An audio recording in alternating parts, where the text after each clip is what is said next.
Good morning, everybody, and welcome to today's Zoo to You. My name is Brian, and I'm here with our special guest today.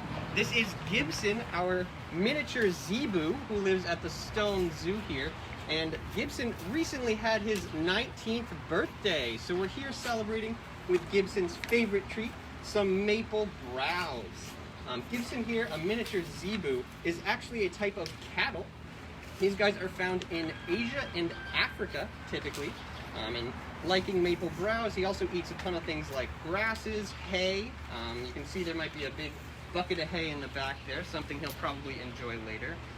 And to celebrate Gibson's birthday, we've also got him some very special gifts. Those also have some maple browse in him, some of his favorite stuff, because I'm running a little low over here. And we can celebrate with Gibson here. 19 years old is actually pretty old for a zebu like Gibson. They typically live into their 20s, so hopefully he's got a few years left in him here at the zoo. But he's definitely kind of getting up there in age, one of our favorite old men here. He's got a kind of interesting shape to him. You can see on his back he's got a little hump there. That hump functions kind of like a camel's hump. It does store fat.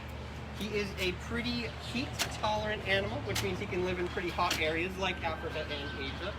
And he's pretty good with tolerating low moisture. So he can live in areas like deserts that don't have a lot of humidity or water in them. Let's see Gibson unwrap his gifts now. Hopefully he'll enjoy his 19th birthday present.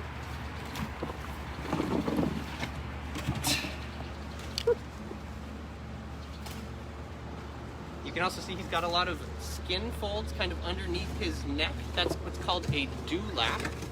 A lot of different cattle have that, and actually even rabbits have that.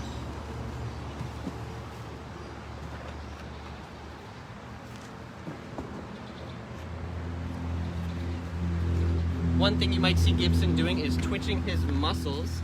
That's something a lot of cattle do. That's a really cool adaptation they have to keep flies off them. The twitching skin will make the flies less likely to land and more likely to fly away, so he can kind of protect his whole body without needing hands like we do. You can see he's also not very shy.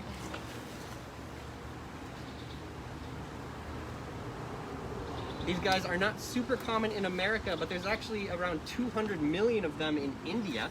They're very popular there. They are sometimes pets, and sometimes they're even service animals over there, or emotional support animals. We got another gift for you, Gibson. Another present, Gibby?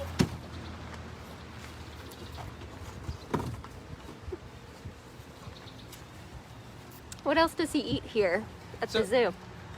Allison, do you know more about his diet than I do, I believe? So he gets what's called hoofstock pellets, which is basically almost like a dog chow, but for hoofstock. So he has those, and then the alfalfa hay. That's his main diet. And if you've ever been to the zoo before, actually, especially pre-COVID, one of the things you might know about Gibson is that he loves scritches. And right now we feel safe giving Gibson some love because all the employees at the zoo, at least those involved in any kind of animal care, we take our temperature every day to make sure that we're healthy so that we can be around the animals. And you can see his skin's doing that little twitch right there that Brian talked about, and that helps to keep flies away and other bugs. He'll also use his tail to keep flies away. You'll see it kind of going back and forth. He wags his tail a lot.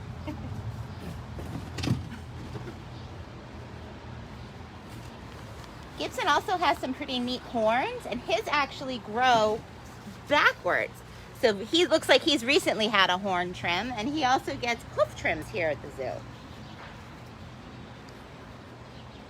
One thing a lot of people don't know about zebu or miniature zebu is they are actually the only naturally occurring miniature breed of cattle in the world. So miniature zebu like Gibson have not been bred to be small. They are just naturally occurring.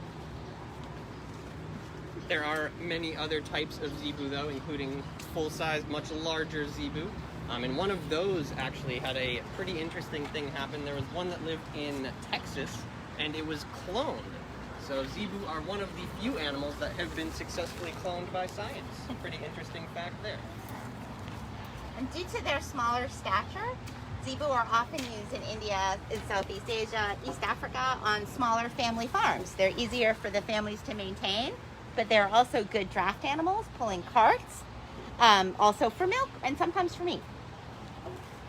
But here, we don't ask Gibson to do any of that. He's just happy to be here in the barnyard, hang out with his people, get some scritches, get some maple leaves. He's a happy guy. Is he on exhibit all year? He is not, actually, Rachel. So he is he's very well suited to high temperatures. He's got, you can see, a very thin coat. So during the winter time when it gets cold, he lives inside with some of his other barnyard buddies.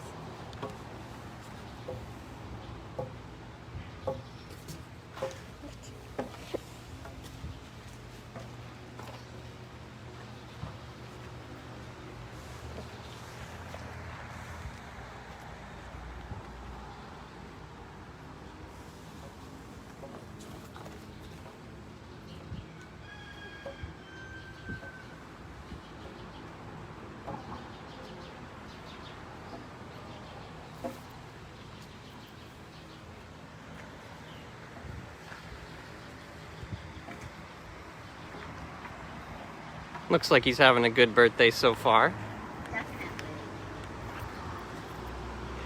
You can see him really enjoying some back scratches from Allison over there. Though Gibson currently lives in Stoneham, Mass. at the Stone Zoo, he was actually born in New York. So he's not a Massachusetts native zebu.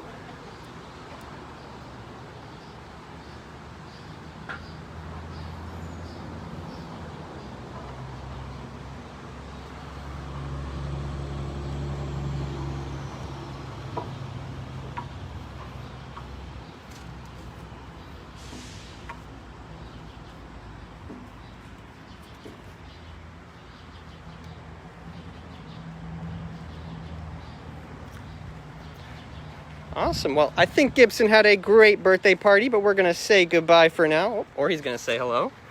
Hi, Gibson. We did have one question. Oh, we have one more question. Does he get along well with his barnyard buddies? Tori wants to know if he gets along well with his barnyard buddies, and you may have seen them wandering around in the background over here. Gibson actually lives with 4 or 5 chickens. And he seems to get along with them really well. They share the same yard. And they don't interact too much, but they definitely happily share the same space. So really cute to see them kind of hanging out together. They seem to get along just fine.